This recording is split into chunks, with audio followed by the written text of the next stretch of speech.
The purpose of this conference, which takes place here in France, in Paris, 1 year after the Paris attacks, but also at the start of the 15th anniversary year since the Maastricht Congress and the Maastricht Declaration, was to begin to explore together the contemporary challenges that are faced by those who are engaged in global education and global learning. And as we speak now, there are groups of youngsters, adults, people who are literate and illiterate in villages, in cities, getting together, discussing the themes we are discussing now, talking about what kind of education do we want. I was very curious to see how this community would gather today and the kind of ideas and proposals that would be made.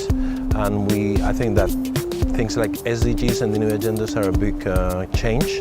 So I was curious to see how this was undertaken by this community, and I think the results are very interesting. I'm really enjoying what I'm seeing. There have been many very interesting discussions, and one of the most inspirational speakers was Kumi Naido. It doesn't matter if we do not have the answers to the questions, because nobody else has the answers anyway, right? But as Albert Einstein once said, the definition of insanity is doing the same thing over and over again. What I've been talking about in the sessions that I've been to are the context of global politics and things that are happening in the world and how they impact on the content and the structure and the delivery of global education, trying to reach groups that are, I suppose, at risk of believing narratives about the world that aren't really productive for human rights or peace or inequality.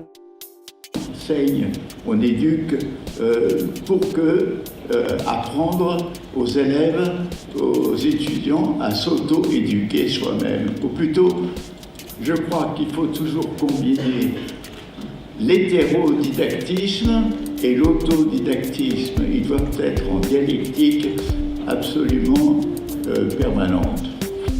We are at something of a crossroads, and we heard today from Kumi Naidu, who called us to rethink our commitment, and who also asked us to focus on the deeper questions. The world will survive, but will humanity survive the complex conditions and the complex challenges? If we want to have a better world for our children and our children's children, then there are challenges that we need to face today.